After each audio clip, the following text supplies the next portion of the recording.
అస్సలాముఅలైకుం నమస్తే welcome to colours of Kohinoor. ఈ వీడియోలో నేను మీతో షేర్ చేయబోతున్నాను రవ్వ పాయసం సూజీకి ఫిర్ని రెసిపీని. ఈ రెసిపీ చాలా ఈజీ, చాలా సింపుల్. చిటికెలో ఎలా తయారు చేసేయాలో చూద్దాం. దీనికోసం ముందుగా స్టవ్ మీద ఒక గిన్నెను పెట్టేసుకుని ఆ గిన్నెలో మనం నెయ్యిని వేసుకోవాలి. ఒక పెద్ద చెంచాడు నెయ్యిని వేసేసుకోవాలి. ఈ నెయ్యి బాగా హీట్ అయిన తర్వాత ఇందులోకి మనకు కావాల్సిన డ్రై ఫ్రూట్స్ అన్నిటినీ వేసుకోవాలి. ఈ డ్రై ఫ్రూట్స్ని గోల్డెన్ బ్రౌన్ కలర్ వచ్చేంత వరకు వేయించుకొని తీసి పక్కన పెట్టేసుకోవాలి.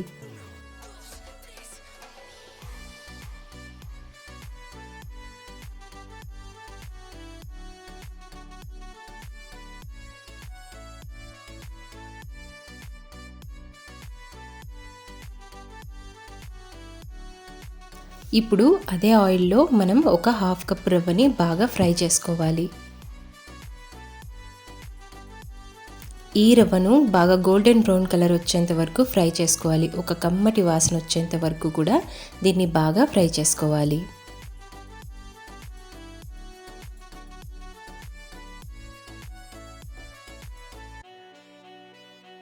ఈ విధంగా ఫ్రై అయిన ఈ రవ్వలోకి మనం ఒక పెద్ద గ్లాసుడు మిల్క్ని వేసుకోవాలి. ఈ విధంగా మిల్క్ పోసిన తర్వాత ఎలాంటి ఉండలు లేకుండా బాగా కలుపుకోవాలి. ఇక్కడ నేను తీసుకున్నది హాఫ్ కప్పు రవ్వ. ఈ హాఫ్ కప్ రవ్వకు అదే కప్పుతోటి ఒక 10 కప్పుల మిల్క్ అయితే పడుతుందండి. మీరు మిల్క్ కావాలనుకుంటే ఒక 5 కప్పుల మిల్క్, 5 కప్పుల వాటర్ అయినా వేసుకోవచ్చు.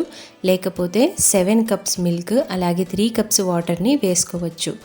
ఇక్కడ నేను ఒక పెద్ద గ్లాస్తో 2.5 గ్లాసుల మిల్క్ని అయితే వేస్తున్నాను.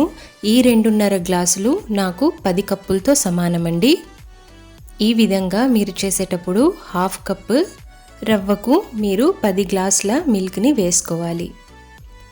ఇలాగా బాగా కుక్ చేసుకోవాలి. రవ్వ అనేది మంచిగా కుక్ అయిపోయిన తర్వాత ఇందులోకి అదే కప్పుతోటి హాఫ్ కప్పు షుగర్ని నేను ఇక్కడ వేస్తున్నాను. హాఫ్ కప్పు రవ్వని తీసుకున్నాను. అదే క్వాంటిటీలో షుగర్ని కూడా ఇక్కడ వేస్తున్నాను. మీరు కావాలనుకుంటే కొద్దిగా ఎక్కువ కూడా వేసుకోవచ్చు. ఈ విధంగా రవ్వ, షుగర్, మిల్క్ అన్నీ కూడా బాగా కుక్ అయ్యేలాగా ఒక 5 మినిట్స్ కుక్ చేసుకోండి. ఇప్పుడు ఇందులోకి మనం ఫ్రై చేసి పెట్టుకున్న డ్రై ఫ్రూట్స్ని వేసి కలిపేయాలి. అంతేనండి, చాలా సింపుల్, ఎంతో టేస్టీగా, చాలా క్విక్గా అయిపోయే ఈ రెసిపీని మీరు కూడా ఇంట్లో ట్రై చేసి చూడండి. చాలా ఈజీ, చిటికలో అయిపోతుంది.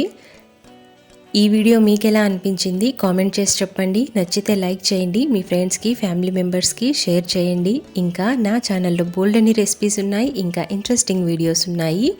నా ఛానల్ని చెక్ చేసి నచ్చితే సబ్స్క్రైబ్ చేసుకోండి. అలాగే అందరికీ షేర్ చేయండి.